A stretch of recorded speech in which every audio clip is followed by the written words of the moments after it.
TP link router के model number Archer C6 को कैसे रीसेट और रीसेट के बाद राउटर को कैसे सेटअप या फिर कॉन्फ़िगर किया जाता है, आज के वीडियो में जानेंगे। तो चलिए वीडियो को शुरू करते हैं। तो सबसे पहले हम राउटर को रीसेट कर लेते हैं। साइड में आप देखेंगे तो रीसेट बटन दिया गया है। इस रीसेट बटन को आपको कुछ सेकंड प्रेस करके रखना होता है और उसके बाद छोड़ देना होता है। आप देखेंगे यहाँ पर जो एलईडी लाइट दिया गया है ये ब्लिंक करने लगता है। तो आपको समझ जाना है कि आपका राउटर रीसेट हो गया है। तो चलिए हम अपने राउटर को रीसेट कर लेते हैं। अभी हम रीसेट बटन को प्रेस कर दिए हैं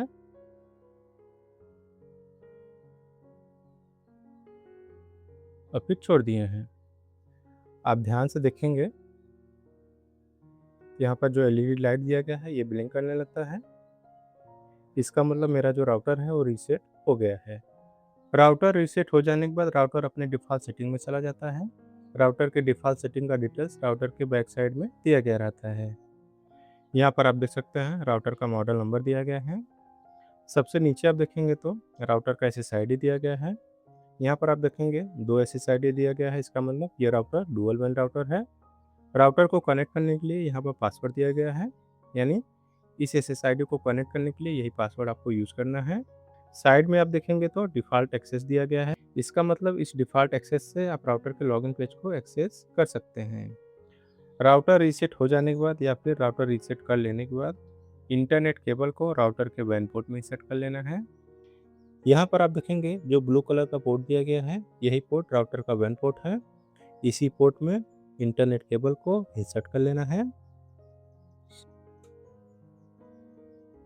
इंटरनेट केबल को राउटर के WAN पोर्ट में इंसर्ट कर लेने के बाद अब चलिए चलते हैं कंप्यूटर स्क्रीन पर और देख लेते हैं कि इस राउटर को कैसे सेटअप या फिर कॉन्फ़िगर किया जाता है। तो अभी हम आ गए हैं अपने कंप्यूटर स्क्रीन पर और सबसे पहले हम अपने राउटर को सिस्टम में कनेक्ट करेंगे। यहाँ पर आप देख सकते हैं राउटर का डिफ़ॉल्ट SSID शो कर रहा है। इसी SSID को हमें अपने सिस्टम में कनेक्ट कर लेना है।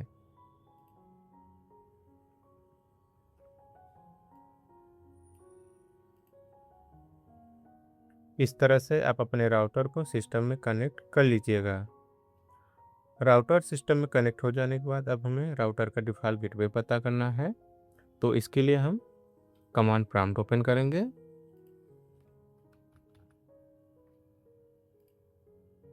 और यहाँ कमांड टाइप करेंगे ipconfig।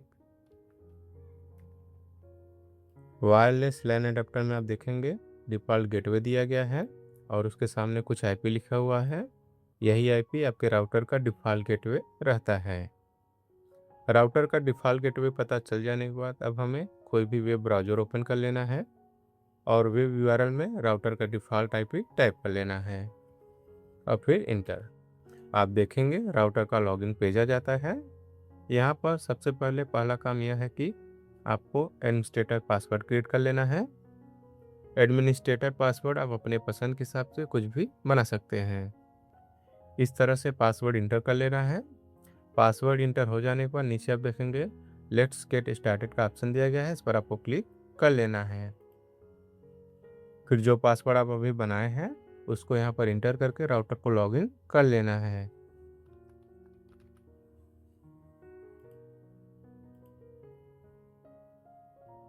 इस तरह से आप देखेंगे आपका राउटर लॉगिन हो जाता है। राउटर लॉगिन होने के बाद आप देखेंगे जो इंटरफेस आया है वो क्विक सेटअप आया है। ऐसा इसलिए क्योंकि हम राउटर को रीसेट किए थे, यानी जब भी आप अपने राउटर को रीसेट करके राउटर को फर्स्ट टाइम लॉगिन करेंगे तो आप देखेंगे आपका जो लॉगिन इंटरफेस आएगा वो क्विक सेटअप से ही स्टार्ट होगा। यहाँ पर हम आपको बताते चले कि आप राउटर को दो तरीके से कॉन्फ़िगर कर सकते हैं। पहला क्विक सेटअप का प्रोसेस फॉलो करके और दूसरा मैनुअल तरीके से आप अपने राउटर को कॉन्फ़िगर कर सकते हैं। तो अभी के लिए हम क्विक सेटअप का जो प्रोसेस है वो फॉलो करके राउटर को कॉन्फ़िगर करेंगे। यहाँ पर आप देखेंगे टाइम जोन दिया गया है, इस पर क्लिक करेंगे तो आप देखेंगे कंट्री वाइज टाइम जोन दिया गया है। तो आप अपने कंट्री के हिसाब से टाइम जोन सेलेक्ट कर लीजिएगा। टाइम जोन सेलेक्ट हो जाने पर नीचे आप देखेंगे नेक्स्ट का ऑप्शन दिया गया है, इस पर आपको क्लिक कर लेना है। आप इंटरनेट कनेक्शन टाइप के इंटरफेस में आ जाते हैं। नीचे आप देखेंगे तो बहुत से इंटरनेट कनेक्शन टाइप दिए गए हैं। तो आपका जो भी इंटरनेट कनेक्शन टाइप रहेगा उसको सेलेक्ट करके आपको नेक्स्ट वाले ऑप्शन पर क्लिक कर लेना है। अगर आपको अपना इंटरनेट कनेक्शन टाइप नहीं पता है तो ऑटो डिटेक्ट वाले ऑप्शन पर क्लिक करके आप अपना इंटरनेट कनेक्शन टाइप पता कर सकते हैं। तो अभी आप देख सकते हैं मेरा जो इंटरनेट कनेक्शन टाइप है वो ट्रिपल पी है, तो इसलिए हमें यहाँ पर ट्रिपल पी वाला जो कनेक्शन टाइप दिया गया है वो सिलेक्ट कर लेना है। Connection type triple P select हो जाने के बाद नीचे आप देखेंगे नेक्स्ट का ऑप्शन दिया गया है, इस पर आपको क्लिक कर लेना है। फिर नेक्स्ट आप देखेंगे यूजर नेम और पासवर्ड इंटर करने के लिए पूछा जा रहा है। तो अगर आपका कनेक्शन टाइप ट्रिपल पी रहेगा तो आपके सर्विस प्रोवाइडर द्वारा आपको यूजर नेम और पासवर्ड दिया गया रहेगा, वही यूजर नेम और पासवर्ड यहाँ पर आपको इंटर कर लेना है। यूजर नेम और पासवर्ड इंटर हो जाने के बाद नीचे आप देखेंगे नेक्स्ट का ऑप्शन दिया गया है, इस पर आपको क्लिक कर लेना है। फिर नेक्स्ट आप देखेंगे आप वायरलेस सेटिंग के इंटरफेस में जाते हैं। यहाँ पर आपको अपने राउटर का नाम और पासवर्ड रखने के लिए पूछा जाता है, तो आप अपने पसंद के हिसाब से अपने राउटर का नाम और पासवर्ड रख सकते हैं। तो चलिए हम अपने राउटर का नाम और पासवर्ड रख लेते हैं। इस तरह से आप अपने राउटर का नाम और पासवर्ड रख सकते हैं। यहाँ पर आप देखेंगे स्मार्ट कनेक्ट करके एक ऑप्शन दिया गया है जो बाय डिफ़ॉल्ट इनेबल हुआ है। अगर आप इसको डिसेबल करके रखते हैं तो आपका राउटर 2 SSID शो करेगा, और इसको अगर आप इनेबल करके रखते हैं तो आपका जो राउटर है वो एक ही SSID शो करेगा। यानी अगर आप इसको इनेबल करके रखते हैं तो 2.4 गीगाहर्ट्ज़ और 5 गीगाहर्ट्ज़ का जो SSID रहेगा वो सेम रहेगा। जो बेस्ट SSID रहेगा राउटर ऑटोमेटिकली आपके मोबाइल या फिर सिस्टम से कनेक्ट हो जाएगा। तो इस तरह से आप इस फीचर को इनेबल या फिर डिसेबल करके रख सकते हैं। तो अभी के लिए हम इसको इनेबल करके रखते हैं। राउटर का नाम और पासवर्ड रख लेने के बाद नीचे आप देखेंगे नेक्स्ट का ऑप्शन दिया गया है, इस पर आपको क्लिक कर लेना है। आप समरी के इंटरफेस में आ जाते हैं। यहाँ पर आप देखेंगे जो भी सिलेक्शन और चेंजेस आप किए हैं उसका डिटेल्स रहता है।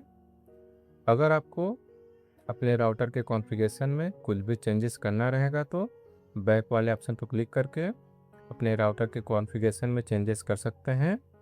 अगर राउटर के कॉन्फ़िगरेशन में कुछ भी चेंजेस नहीं करना है तो सेव वाले ऑप्शन पे आपको क्लिक कर लेना है।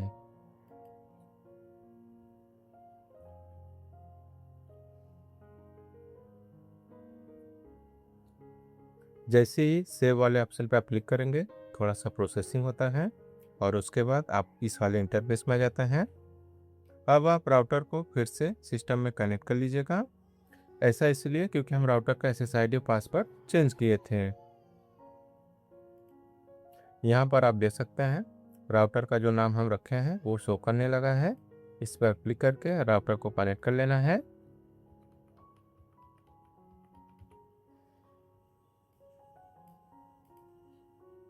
राउटर सिस्टम में कनेक्ट हो जाने के बाद अब आपको नेक्स्ट वाले ऑप्शन पर क्लिक कर लेना है।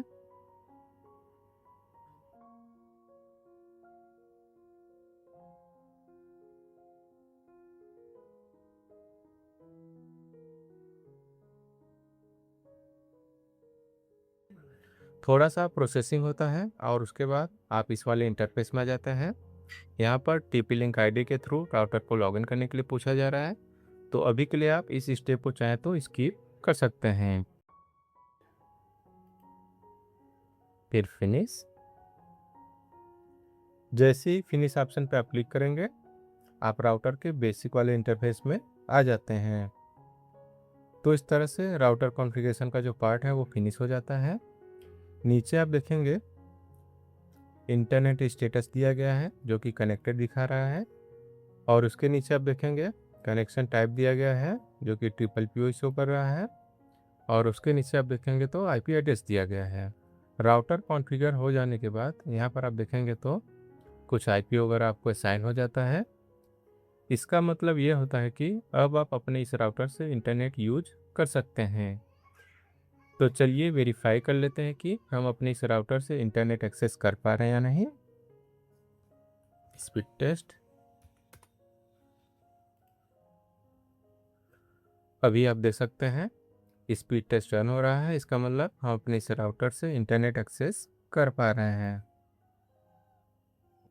तो इस तरह से अगर आपका कनेक्शन टाइप ट्रिपल पी है तो आप अपने इस राउटर को सेटअप या फिर कॉन्फ़िगर कर सकते हैं। मिलते हैं नेक्स्ट वीडियो में, तब तक के लिए धन्यवाद।